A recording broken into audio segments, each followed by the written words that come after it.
좋은 날입니다. 성령님께서 오늘도 여러분의 심령 가운데 큰 은혜와 평강으로 함께 해주시기를 주님의 이름으로 축복합니다. 오늘은 마가복음 12장 38절부터 44절까지의 말씀을 통해서 성령님의 음성을 들을 수 있기를 바랍니다.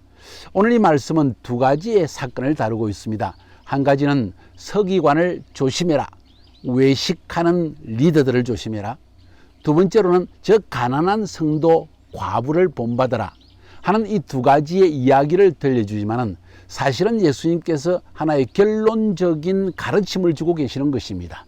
무엇에 대한 결론일까요? 그것은 우리가 12장 전체에서 본 것처럼 바리새인들과 헤롯 땅, 그리고 사두개인들과 그리고 서기관 율법사, 이런 사람들이 예수님을 시험하기를 위해서 올무에 빠뜨리기 위해서 질문을 던지고 했던 것을 우리가 보았습니다. 이런 이야기의 마지막 결론 부분에서 오늘 두 가지의 사건을 다루면서 사실은 한 가지의 교훈을 주고 있는 것입니다. 위선자들을 조심하고 진실로 율법을 행하는 하나님 앞에 바른 저 가난한 과부를 본받아라 하는 이야기를 던져주는 것입니다. 12장 전체가 사실은 어찌 보면 한 장이지만은 굉장히 중요한 성전 안에서의 예수님의 가르침, 그것도 우리 교회에 대한 가르침, 혹은 하나님의 사람들이 하나님 앞에서 마땅히 행해야 되는 삶의, 혹은 율법을 지키는 삶의 가장 중요한 중심되는, 핵심이 되는 이야기를 결론적으로 오늘 던지고 있는 것입니다. 왜 그렇게 결론적이라고 하느냐? 13장으로 넘어가면 벌써 종말에 대한 예수님의 가르침이 나오기 때문입니다. 12장 전체는 하나의 독립적인 문장인 것처럼 보여지기 때문입니다. 자, 오늘 본문을 살펴봅시다. 38절부터 40절까지 세 절에서는 예수님께서 말씀하십니다. 서기관들을 한마디로 삼가라. 이 말은 조심해라 하는 이야기입니다. 왜 조심해야 되는가? 그들은 외식자이다. 외식자다. 이것은 겉과 속이 다르다. 말하는 것과 삶이, 행동이 다르다.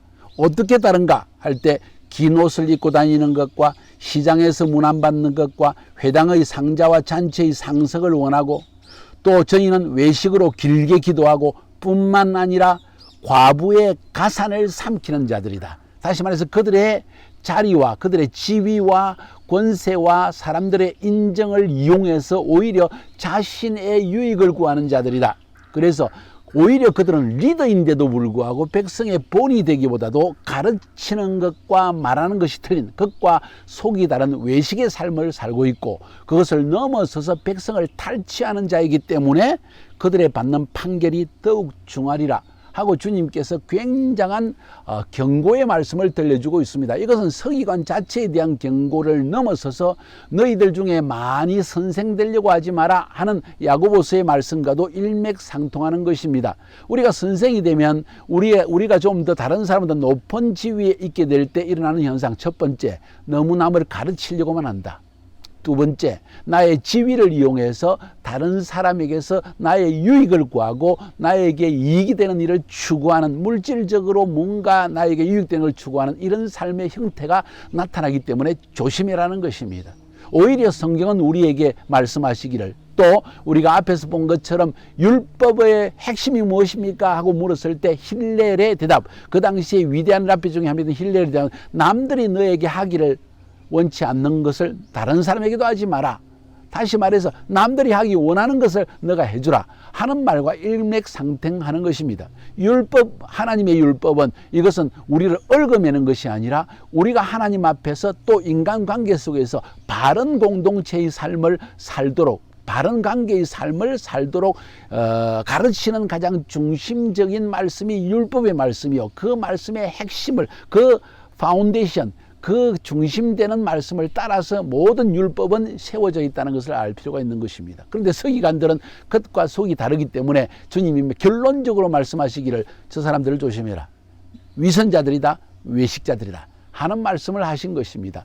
두 번째 오늘 말씀은 41절부터 44절까지의 말씀입니다.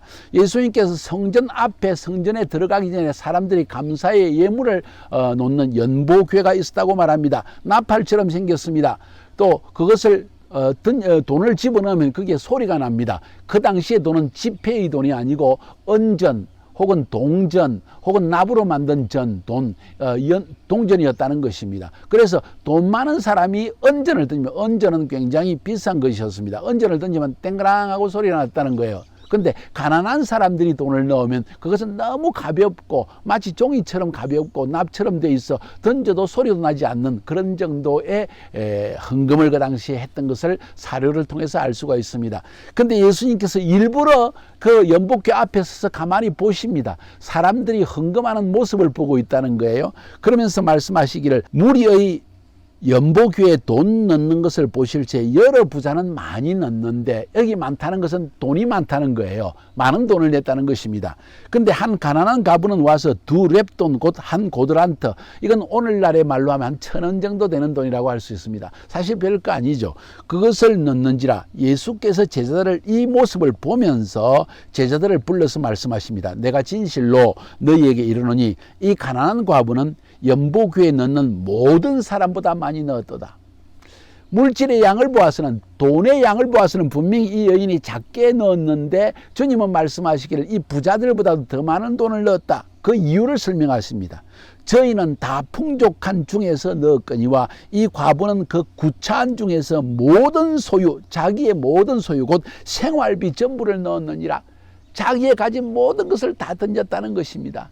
그래서 주님이 보시는 눈 혹은 기준과 사람이 보는 기준이 틀리다는 것이죠.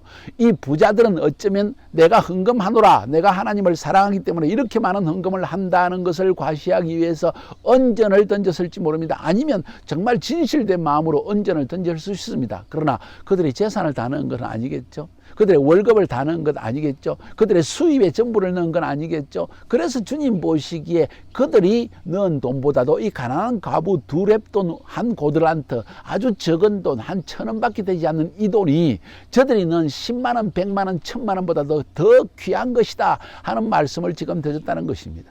지금 주님께서 헌금 마음을 다해서 네 가진 거 다 넣어라 이런 이야기를 하는 것일까요? 그것이 아닙니다.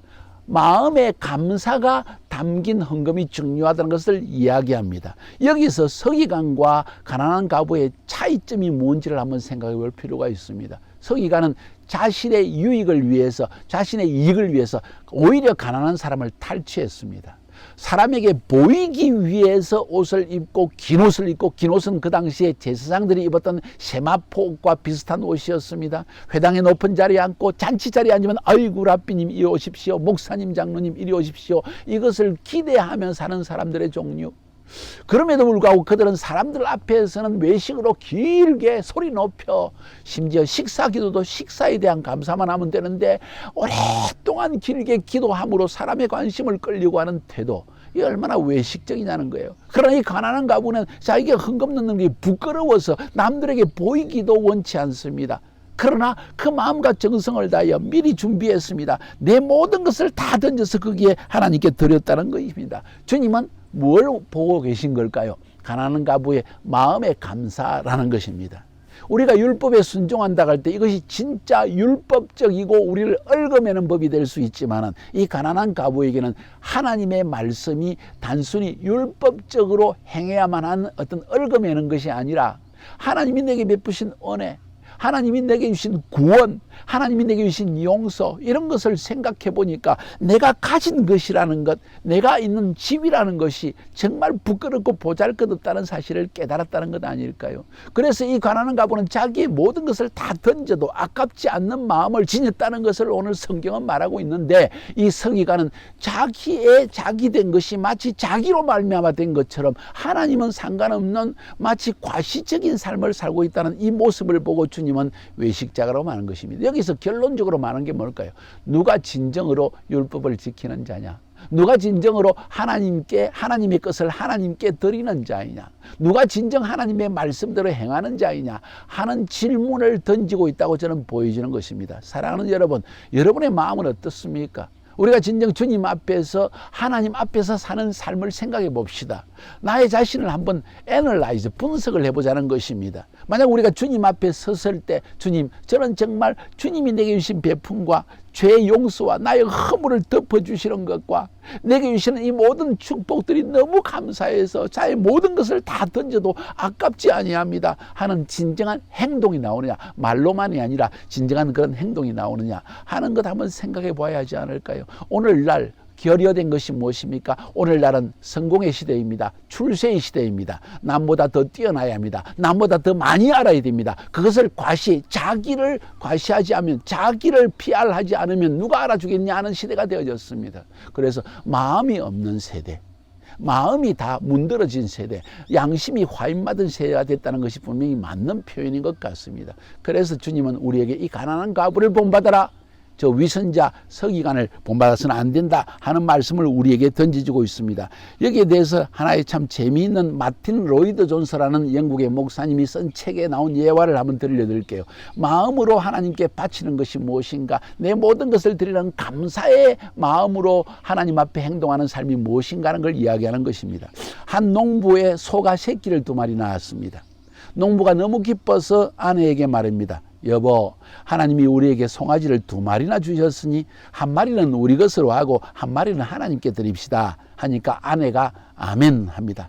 며칠이 못 되어서 한 마리가 시름시름 앓다가 죽어버렸습니다. 농부의 말이 여보 어쩌면 좋지? 하나님께 드리기로 했던 송아지가 죽었어.